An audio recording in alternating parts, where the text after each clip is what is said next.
பாடல் மற்றும் வர்த்தக இடைவெளியை தொடர்ந்து மீண்டும் நாங்கள் செவ்வாய்க்கிழமை வணக்கம் நேத்ரா நிகழ்ச்சியினுடைய முதலாவது சிறப்பு கலந்துரையாடலினூடாக நாங்கள் இணைந்திருக்கின்றோம்.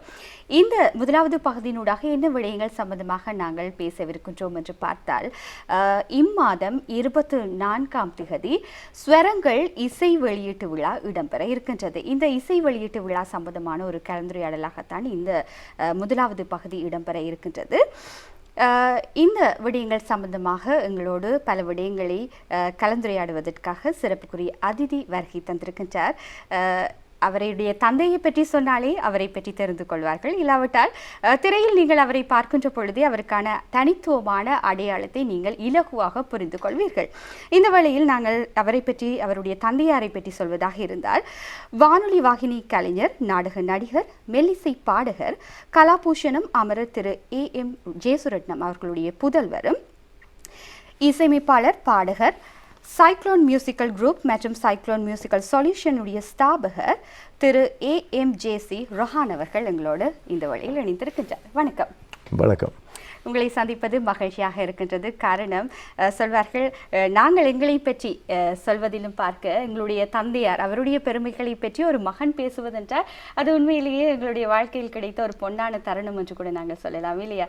அந்த வகையில் இந்த 24ஆம் திகதி, இம்மாதம் 24ஆம் திகதி உங்களுடைய தந்தையார் பாடிய 6 பாடல்களுடைய வெளியீட்டு விழா மற்றும் எங்களுடைய நாட்டை சேர்ந்த சிரேஷ்ட மூத்த கலைஞர்கள், தமிழ் கலைஞர்கள் மற்றும் சிங்கள கலைஞர்கள், சகோதர மொழி கலைஞர்களை கௌரவித்து வழங்கவிருக்கின்ற அந்த மாபெரும் பொக்கிஷமான ஒரு விருது வழங்கல் விழாவும் இடம்பெற இருக்கின்றது, இல்லையா?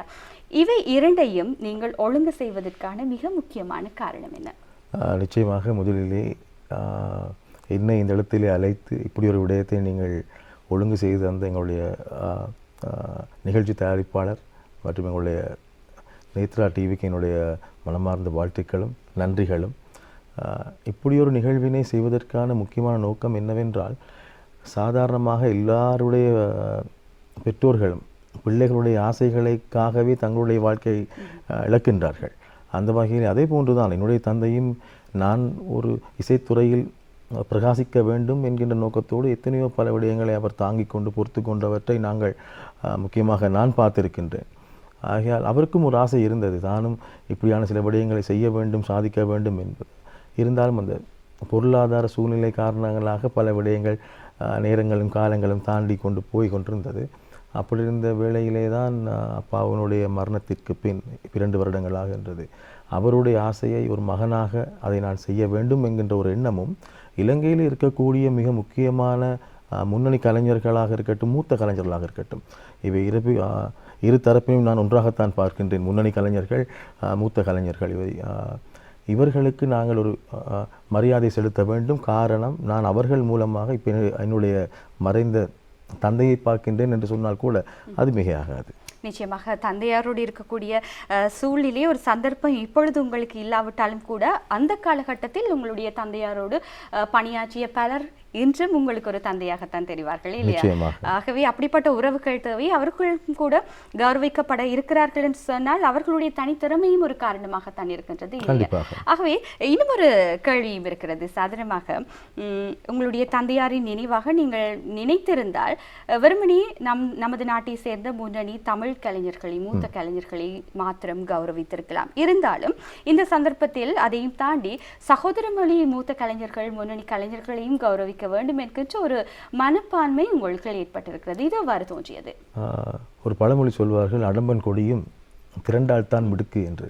அதே போன்று நான் யோசித்தேன், நாங்கள் இலங்கை என்ற ரீதியில் இலங்கை நாட்டிலே நாங்கள் வாழும் பொழுது பெரும்பான்மை சிறுபான்மை என்பதை இசைக்கு கிடையாது. நிச்சயமாக அது மொழியை கடந்து மதங்களை கடந்து வாழக்கூடிய, சாதிக்கக்கூடிய ஒரு இதுக்குள், ஒரு ஃபீல்டுக்குள்ளே நாங்கள் இருந்து கொண்டு சிலரை நாங்கள் ஒதுக்கிவிட்டு நாங்கள் ஒரு புறம் மட்டும் போவதை, அது இல்லாமல் ஒன்றாக சேர்ந்து பயணிக்க வேண்டும். அதாவது இலங்கையை பொறுத்தவரையில் கலைத்துறையிலாவது நாங்கள் ஒன்றாக இருப்போமே என்கின்ற ஒரு எண்ணம் மட்டும்தான் அதுக்கான காரணம். நிச்சயமாக கலைத்தாயாவது எங்களை ஒன்றாக அரவணைத்து கொள்ளட்டும் என்கின்ற அந்த ஒரே ஒரு சிந்தனை தான் காரணமாக அமைந்திருக்கிறது. சரி, உங்களுடைய தந்தையாரை பொறுத்தவரையில் எத்தனை பாடல்கள் அவர் பாடியிருக்கின்றார்? நீங்கள் எத்தனை பாடல்கள் அன்றைய நாளில் 24ஆம் தேதி வெளியிட தயாராக இருக்கின்றீர்கள்? என்னுடைய தந்தையார் எனக்கு தெரிந்த வகையில் இலங்கை ஒலிபரப்பு கூட்டு தாமனமாக இருக்கட்டும், மெல்லிசை பாடகராக அவர் இருந்த காலங்களிலே நான் சிறு வயது முதலிருந்தே அவருடன் நான் வந்து போய் இருக்கின்றேன் இந்த இடங்களுக்கெல்லாம். அதே நேரத்தில் அவர் பாடிய பாடல்களுக்கான பதிவுகள் என்று இப்பொழுது வரைக்கும் என் வசம் இருக்கக்கூடிய பாடல்கள் ஏறத்தாழ 75க்கும் மேற்பட்ட பாடல்கள் மெல்லிசை பாடல்கள் இருக்கின்றன, பதிவு செய்யப்பட்ட பாடல்கள். அதை தாண்டி இப்பொழுது வெளியிடவிருக்கும் அந்த இசைத்தொகுப்பில் 6 பாடல்கள் உள்ளடங்குகின்றது. அந்த 6 பாடல்கள் ஒரு 70க்கும் மேற்பட்ட பாடல்களாக இருந்தாலும் அந்த 6 என்கின்ற ஒரு வரையறைக்குள் கொண்டு வருவதற்கு என்ன காரணம்? நிச்சயமாக இப்பொழுது இருக்கக்கூடிய வேகமாக அந்த காலத்திற்குள் 12 பாடல்களை பொறுமையாக இருந்து நம் மக்கள் கேட்பது என்பது சாத்தியம் இல்லை என்பதுதான் சொல்ல வேண்டும். ஏனென்றால் அநேகமானோர் அவர்களுடைய வாகனத்தில் பயணம் செய்யும் பொழுதுதான் கேட்கின்றார்கள். ஆகையால் நாங்கள் ஒரு 6 பாடல்களை ஒரு கொஞ்சமாக அவர்களுக்கு போதுமான அளவிற்கு வழங்குவோம் என்பதுதான் அதனுடைய திட்டம், நிகழ்ச்சி திட்டம். ஆகவே உங்களுடைய தந்தையாரினுடைய அந்த 6 பாடல்களுமே 6 பாடல்கள் மாத்திரமல்ல, ஏனைய பாடல்களும் முற்றுமுழுதாக உங்களுடைய இசையில் அதாவது இசையில் வெளியிடப்பட்ட பாடல்களா இல்லாவிட்டால் வெவ்வேறு இசையமைப்பாளர்களினுடைய இசையமைப்பிலும் தந்தையார் பாடியிருக்கின்றனர்? நிச்சயமாக. அதாவது மெல்லிசை பாடல்கள் என்று வருகையில் பலர் இசையமைத்திருக்கின்றார்கள் என்னுடைய தந்தையாருக்கு. என்னுடைய இசையில் ஒரு 12 பாடல்கள் மட்டுமே அடங்குகின்றது.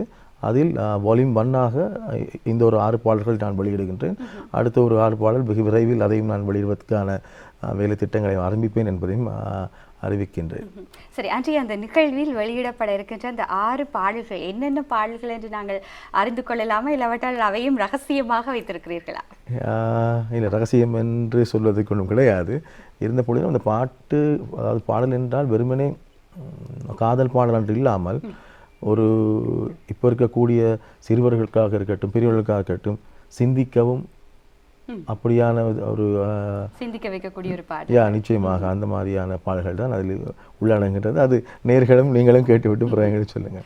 நிச்சயமாக. இப்பொழுது நீங்கள் ஒரு அமைதியாக இருந்து கருத்துக்களை பகிர்ந்து கொள்கிறீர்கள். ஆனால் இந்த நிகழ்வுக்கு பின்னால் நீங்கள் எவ்வளவு தூரம் கஷ்டப்படுகிறீர்கள் என்பது ஒரு தனி நபராக இருந்து உங்களுடைய மனைவியும் துணையாக இருப்பார் என்று நான் நினைக்கின்றேன். கஷ்டப்படுகிறீர்கள் என்பது உங்களை சார்ந்தவர்களுக்கு மாத்திரம்தான் புரியும். காரணம், ஒரு நிகழ்ச்சி என்பது அதிலும் ஒரு மாபெரும் நிகழ்ச்சி, தமிழ் கலைஞர்கள், சிங்கள கலைஞர்கள் அவர்களை ஒன்றிணைத்து அவர்களுக்கு கௌரவம் வழங்கி அன்றைய நாளில் இசை வெளியீட்டையும் செய்கின்ற ஒரு நிகழ்வு சொல்கின்ற பொழுது மிகப்பெரிய ஏற்பாடுகள் செய்ய வேண்டிய தேவை இருக்கின்றது.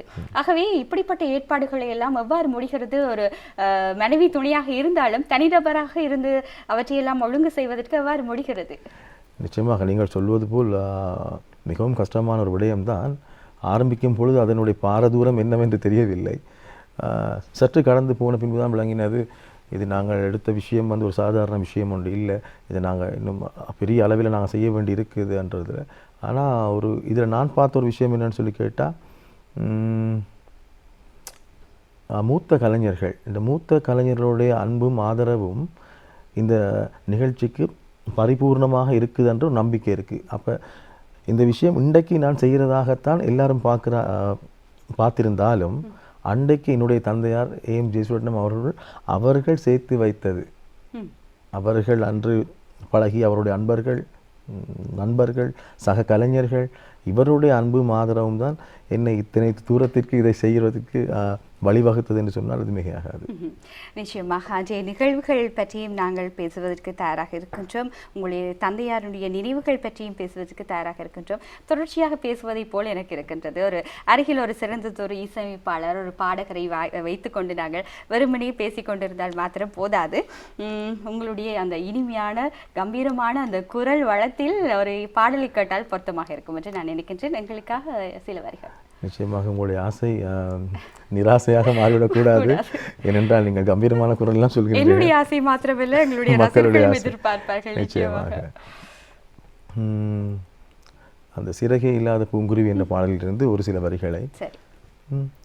பாதை வழி மாறி போகுமோ, பயணம் முடிந்திடுமோ, சோகம் முன் நெஞ்சில் மூழ்குமோ, சொந்தம் கை தருமோ, அடிமாலை நீ தொடுக்கும் வேளை வரும்போது பூக்கள் சருகானதே, இன்று உருகும் மெழுகொன்று சுடரும் வரம் கொண்டு புயலுடன் தடுமாறுதே, கட்டிய தாலிக்கோ வாயுளில் குறையடி, கனவுகள் அருந்ததடி, புகுந்த வீட்டு கோப்புத்தையில் குறையடி, போகட்டும் மறந்திடடி.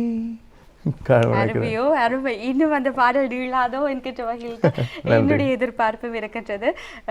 சிறப்பாக பாடியிருந்தீர்கள். இப்பொழுது இந்த பாடலை வைத்துக்கொண்டு இன்னொரு பாடலையும் கேட்கலாம் என்று தோன்றுகிறது. இன்னும் சில விடயங்களை பேசிவிட்டு நாங்கள் அதை இணையும் எதிர்பார்க்கின்றோம். ஸ்வரங்கள் இசை வெளியீடு 6 பாடல்களுடைய தொகுப்பு இம்மாதம் 24ஆம் தேதி வெளியீடு இடம்பெற இருக்கின்றது இல்லையா? அன்றைய தினம் சிறப்புக்குரிய அதிதிகள் கலந்து சிறப்பிக்க இருக்கிறார்கள். எங்கு இடம்பெற இருக்கின்றது, எத்தனை மணிக்கு, இவை சம்பந்தமாக விரிவாக நிச்சயமாக ஸ்வரங்கள் வெளியீடு 24ஆம் தேதி, இந்த மாதம் 24ஆம் தேதி 3 மணிக்கு ஸ்ரீலங்கன் ஃபவுண்டேஷன், அதாவது இலங்கை ஒலிபரப்பு கூட்டுத்தாபனத்துக்கு பின்னாலும் சுதந்திர சதுக்கத்துக்கு மிக அண்மித்தும் அது இருக்கின்றது.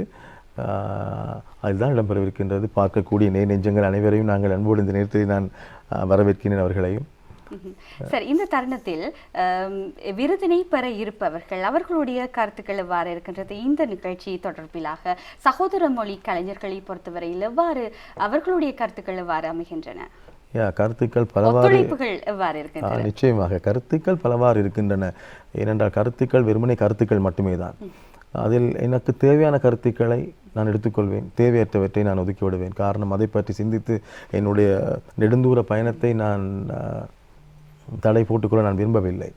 அதே நேரத்தில் மூத்த கலைஞர்கள், சக முன்னணி கலைஞர்கள் எனக்கு அவர்கள் வழங்கக்கூடிய சில அறிவுரைகளும் அவர்களுடைய வழிநடத்தல்களும் அவர்கள் சொல்லக்கூடிய பல விடயங்கள் எனக்கு மிகவும் ஒரு ஆதரவாகவும் தைரியமாகவும் ஒரு பக்கபலமாகவும் நிச்சயமாக இருக்கின்றது.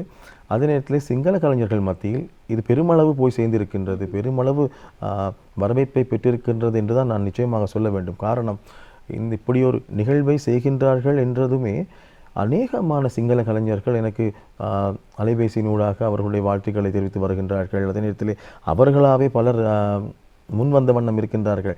நிகழ்ச்சியில் எங்களையும் சேர்த்துக் கொள்ளுங்கள், நாங்களும் வருகின்றோம் என்று. அது மிகவும் ஒரு சந்தோஷத்துக்குரிய விடயம்.